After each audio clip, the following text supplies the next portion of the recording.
Next page पे हम हैं पेज नंबर 7 पे।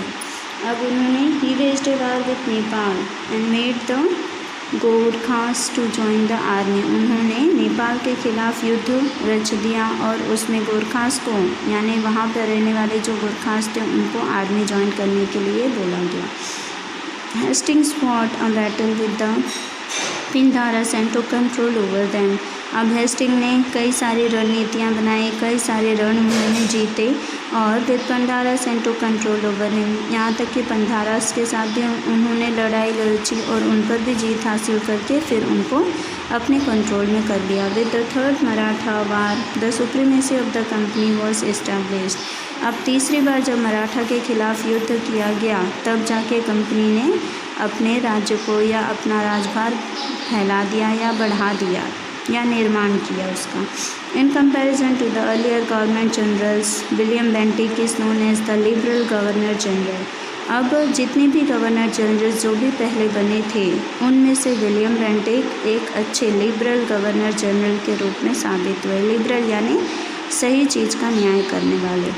Bentinck believed that the dissatisfaction in different states due to the imperialist policy adopted by the previous governor generals could not bring about any unity.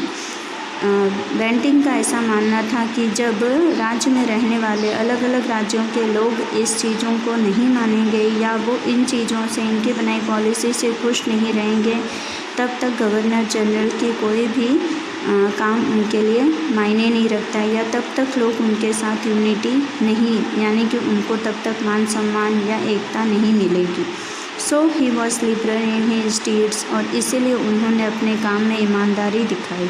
Dalhousie came to India as governor general in 1848। उसके बाद डलहौजी आए governor general बन के भारत में, जो कि 1848 की बात है।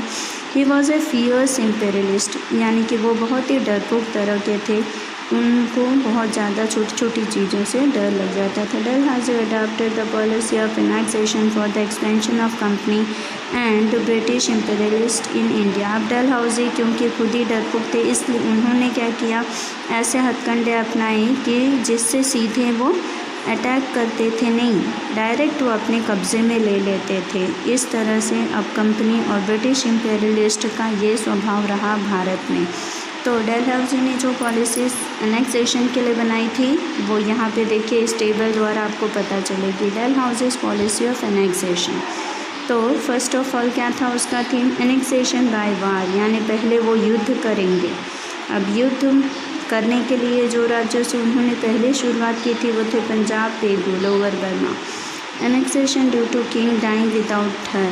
अब ऐसी जगह पर वो कब्ज़ा कर लेंगे, यहाँ पर कब्ज़ा तब होगा लड़ाई करने के बाद। यहाँ पर कब्ज़ा तब होगा जब कोई भी किंग जो होता है वो बिना क्वीन के मर जाए, यानी कि ऐसा राजा जिसका ना वाइफ हो ना बच्चा हो, कोई नहीं हो।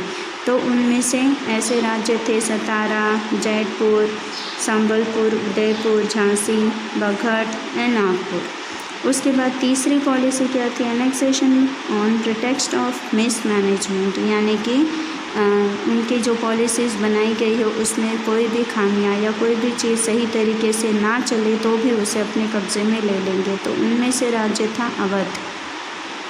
नेक्स्ट है चौथी policy, annexation on pretext of डेब्ट कलेक्शन। डेब्ट कलेक्शन यानी रुपया पैसा जो कलेक्शन होता है ज़मींदारों द्वारा, उसके ऊपर कब्ज़ा कर लेना। उसमें था निज़ाम सुवरत प्रोविंस, यानी निज़ाम की बनाई हुई जो प्रोविंस थी वो आ गई उस मंडल में एनेक्सेशन। और लास्ट वाला है पांचवी policy, annexation due to and a namesake rule.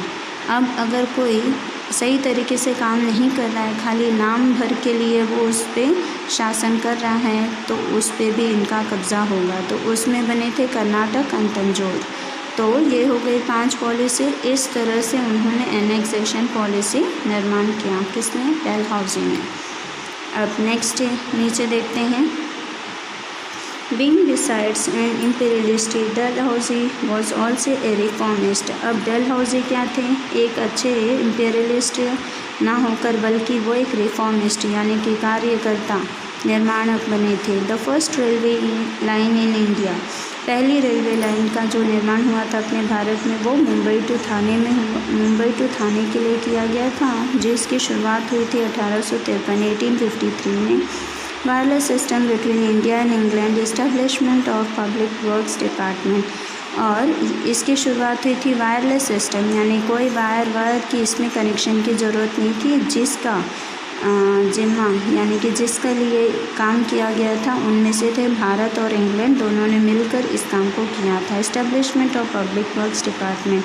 और ये करने का उद्देश्य था कि लोगों का जो डिपार्टमेंट है या पब्लिक के लिए जो डिपार्टमेंट बनाया गया उसमें लोग काम ज़्यादा से ज़्यादा करें।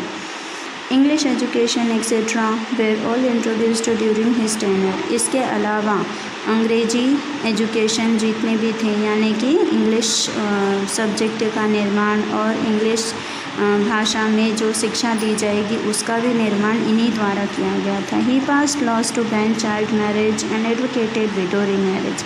इसके अलावा इन्होंने ये भी बैन किया कि चाइल्ड मैरिजेस यानी जो बाल विवाह हुआ करता था, बाल विवाह की प्रथा को भी उन्होंने बंद करवाया, और विडो रीमैरिज यानी कि बाल विधवाएं जो छोटी उम्र में विधवा हो जाती थी उनकी फिर से दोबारा से शादी करवा दी जाए, इसके लिए भी काम किया था।